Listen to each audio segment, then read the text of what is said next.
Do you want to learn more about the real Belize and listen to locals and expat stories that are actually living here in Belize? Well, you're in the right place right now.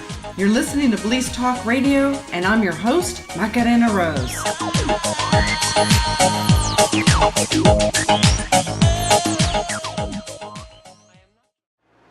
Happy beautiful day to you wherever in the world you're listening to, and you have joined us for Belize Talk Radio.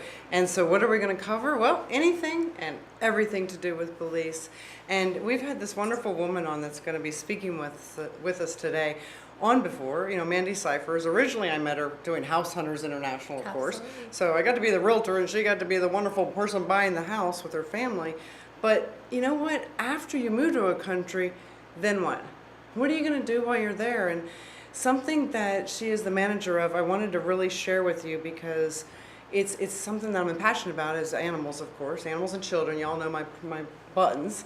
And what she's doing and the people she's working with are doing amazing things. So welcome to the show, Mandy Cyphers. Thank you, Macarena. You know, it has been 3 years since I've moved here. Isn't that amazing? 3 years. It's gone by fast, but it's fabulous, absolutely fabulous. Every year it gets better here in Belize. There is I always say that Belize is not for everyone, and it's everything for some people. And I can say 11 years later, it is that still for me. So whenever I go to the States and I come back, I'm like, I know I'm home. So yes. I have, you still have home where you came from, and you have home in Belize, if it's in your spirit, right? Right. So, you've been here for 3 years, and, you've done so many different things. The U.S. Warden, we now. We continue to do so many things, You're still helping, with the U.S. Warden, which is fabulous. And, you helped with a lot of the mission groups coming in, which is, they're coming in and doing good works, and you're helping facilitate so many different levels of that. So thanks to you. Awesome. Oh, you're welcome. But I want you to explain to our listeners, what are you doing that are you involved in right now? I have the most amazing job, I believe, in all of Belize. I look back and think, wow, could this really be my life right now? I came here, I was retired. That was it. I was done. I was tired. We moved here. You weren't going to do politics. We did our time. No, we did our time. And then we help out, we volunteer, and then we kind of get back into it. But now it's just all about fun. We're here helping and doing things. And this is like probably the funnest job I have ever had. I can tell you that my pay is less than what I started making at McDonald's back in the 70s. But it is just the most amazing job. So here we are in Central Belize, or Central Farm Belize, at Belize Wildlife and Referral Clinic. And this clinic has been here for 2 years, and it's the dream and creation of Dr. Isabelle Paquet-Durand.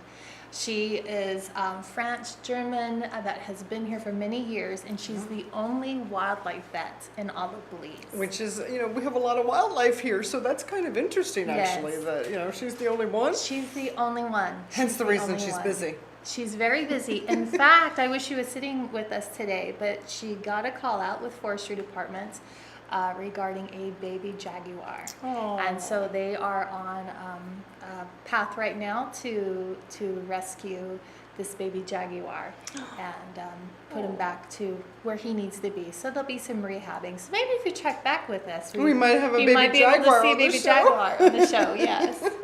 That's adorable. So how did it come for you to be involved with this? Well, Dr. Isabelle was doing this on her own with some volunteers. This has been her dream, and it has to grow. All of wildlife here in Belize is owned by the Forest Department. It's the government of Belize, run by the Forest Department. So anything dealing with wildlife, they are the head of. Well, she's the only wildlife vet. They have a very good working relationship together. And it's her passion, it's her heart, and her being here. You don't get paid being a wildlife vet because who pays for wildlife? No one does. They get sometimes donations. They get some grants that kind of help out, and we rely on just people helping. But this has been evolving into something to kind of make it more sustainable. Right now, as she's out and about doing things, in the other room that you don't see right now, is we've expanded the wildlife services here to also domestic services. Oh. And so we bring in a vet, a very experienced vet that comes here for the purpose of dealing with dogs and cats and whatever domestics we possibly have. This program, we don't want to compete with the Belizean vets, Right. but we serve a different niche than they do. Okay. We are priced higher because we don't want to compete, but with that higher price, we can help a little bit by taking care of the wildlife. So if you come to our domestic services, you're also helping the wildlife. That's an interesting way. So you come and bring your animal to get taken care of, and they're getting great service and care, and yet that's also going to pay it forward to help Yes. other animals that don't have somebody to take care of them. Yes. And we are to take care of the animals. There was something you had spoken about before about animal husbandry, and I'd like you to share that with our listeners because I thought it was very empowering. Thought it was a very empowering but powerful statement. Well, thank you. Well, with my background and my family beliefs, one of the things is we just look at chronological aspects of even in the Bible. The first thing that Adam was in charge of was animal husbandry. It wasn't getting your mate. It wasn't dealing with the other tasks. The first task was let's go name the animals. Let's go take care of the animals. And to me, that just tells you how important animal husbandry, ecology, and taking care of this planet, the animals that feed us, the animals that provide for us, the animals that keep a balance here, how much they really are important to us as a whole. And listeners, I have to share with you, this is coming from a woman that has 11 animals. And how many did you move to Belize with? Oh, 4. Yes. One had passed along the way. We end up with what we call a few potlickas, which are Belizean dogs, Belizean brown dogs, and they are the best, most loyal dogs there are. And we have then fostered a few kittens that were stray kittens, and I fail at fostering. So now I have 6 cats and 5 dogs. I love that statement that you I'm say. the typical expat in Belize. we collect animals, we do, because they do. need a home, and it do. is something different. So what does it look like for you on a normal day? Do you come in and do things just show up? Like example, Isabelle's off, we're here to have an interview with her and she's off to go get a jaguar. How odd is that? It is the priority for her, and she has to be very responsive. Wildlife is her priority. Besides wildlife, she's spending a lot of time searching and looking for those grants and those things that we have. This fall, or end of November, we're actually going to have our first gala fundraiser at the San Ignacio Hotel. Oh, how fun. Yes, and so we're going to have a grand dinner, and I like how Dr. Isabelle has added all this together with the environment and conservation.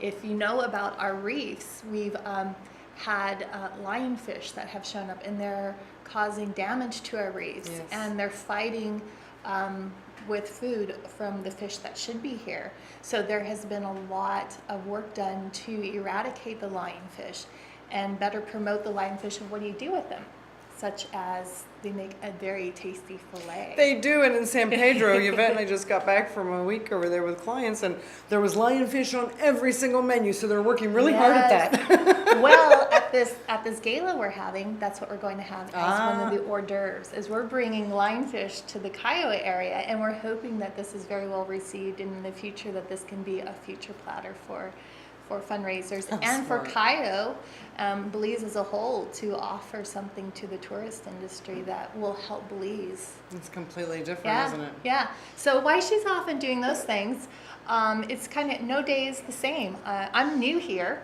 There are 2 employees here at the clinic, 2 full-time employees. I'm more part-time, and my job is just to manage and make sure we're going in the right direction, handle finances, just to get everything going right. Well, I thought it was interesting because the room that we're in right now, this is a room where you take care of animals too, but it also looks like a brainstorming room, because on one wall you have this great task and priority list of your wants and needs and your today to do, and I liked the one that was concerns, because you might be like I am, interested in knowing, okay, so these are wonderful people doing great things, how can I too help? And we have a lot of doctors and veterinarians that listen to the show, so they might be like, wow, in our clinic we have XYZ, or we have access to it. And then on this other wall you had a whole wish list. Yes. And there's a lot of things on there that are stuff that people can buy that aren't in the medical field, like alcohol and hand sanitizer and things like that. Not alcohol to drink, of course, but well, I don't know, some days might be rougher than others. Someday, you never know. I never drank until I got this job. I'm just kidding. I'm Okay, just kidding. It was just a funny, haha. But so what kind of animals have you seen since you've been here? Oh, well, first let me tell you, the room that we're in is the wildlife room. Okay. And we have two rooms, the domestic room and the wildlife room, on purpose separate, because there are diseases and viruses that can be cross-contaminated. So it's very important when wildlife comes in that we have our own room that we deal with. We had a monkey recently that had fallen from Sunatnich. So this is where he was, and this is where all the wildlife is taken care of. And so they're very, very cognizant of keeping separation for disease control. That's cool. Very, very important here. So in this wildlife room, we were working on task boarding and all the things that we feel as a team here at BWRC, the things we need or the things that we struggle with. And a few things were coming through the process here of certain needs. We're busting at our seams. We're having issues with having places for animals. And we see in the future that we're going to have to grow. And we can't grow without funds. We can't do this. And again, no one pays for wildlife. Right. And on the other wall that you mentioned, we have our wish list. And the wish list changes all the times.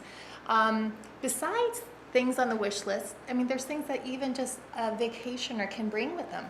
When they're done with their bug spray and they're going home, if they're in the area, if they're Cayo area, or their towels, or if they happen to bring anything that they can think of, we can use them. We're always looking for sheets, towels, the cardboard rolls for toilet paper, newspapers, simple things, because we have mice and we have mealworms and things like that we use as food. I have to stop you. We have to take care of them. All of a sudden, I can see some tourists that are going to be coming into Belize, or we're going to have clients that are going to be coming in and do work with us, and I'm going to be like, okay, now bring a suitcase full of, because they always ask, what can I bring you? Yeah. I'll be like, and bring a suitcase full of toilet paper rolls. Well, they're going to be like, Macarena? At the hotel. Macarena, what are you talking about? I'll be like, yes, but they're very light. You won't go over 50 pounds of little toilet paper rolls. And tell us why you need those. So people might be like, what do they want empty toilet paper rolls for? It's the housing for the different animals that we need. When we see raptors, when we have animals such as raccoons or meat-eating animals that are here, we have to provide them food. And that at times comes in the form of mice, the little cute ones. Yeah, we saw some. They're really cute. We have to provide for them, and making sure that we're doing everything for the animals, that they're being taken care of is what they need in nature. But the other thing that's really exciting too, especially for those that are listening to the radio station or watching on TV, is if you are a veterinarian and maybe you're just about to retire and you would love to have an experience in Belize, we are always looking for vets to come and help, volunteer, and or maybe work with us. That's what's happening in the room right next to us. Is we're having a dog and cat spay, and it is a vet that's from the U.S. that's here, that's retired, and we rotate vets in and out because we realize when someone moves or they're done retiring, they may want to go see the world, but at the same time they can give back by using their talents and stay here for a while, and then they can move on. So we are always looking in the need for wonderful people that are within the veterinarian community that would like to serve with us. Okay, so if you're sitting at home or in your office and call me now. Yeah, and you have the drudgery of going and saying, oh, I don't want to go to work tomorrow. Well, then you might want to come and be here. And you know what? Yeah. Mandy's great people. And Take a Isabelle's long a riot. vacation. So yeah, you have a great time with everybody I'll here. make you banana bread. I have Starbucks on the side too. So We don't have Starbucks in Belize, just so you know. That's my disclaimer. You have to bring it in with you or see Mandy. I ship it in, yeah. I'm with Mandy, by There's the only way. so much a girl can live without, right? I'm with Mandy. See, that's why I love you. I love them Starbucks too. Anyhow, no plug for Starbucks there, but if you come to visit us, bring Starbucks. There you go. People will ask, all the time, what can you bring? And so, the toilet paper rolls, of course, was that's one thing. simple, But it's simple. But hand sanitizer, I see Bug that's spray, on the list. Bug hydrogen spray. peroxide, anything. Sometimes there's things that we need like thermometers. Oh, thermometers. At times, batteries. There's stuff, and if you can't think of anything, and you can provide funds, that would be great. Okay. And sheets and towels, of course. We talked about that too. We need those all the time. So we're gonna go to a quick break. Okay. And then I want you to stay on for another bit with me, will you? Okay. Yeah. Maybe we can talk about some of the animals. We're gonna talk about some of the animals. Woohoo! I'm your host, Macarena Rose, and now we're going to get to some business with some commercials. We got to go. Well, just hang on tight because we're coming back for some more animal stuff. You're listening to Belize Talk Radio on the Overseas Radio Network. Dala tu cuerpo alegría Macarena, que tu cuerpo es para dar la alegría y cosas buenas. Dala tu cuerpo alegría Macarena, Macarena. Dala tu cuerpo alegría Macarena, que tu cuerpo es para dar la alegría y cosas buenas. Dala tu cuerpo alegría Macarena.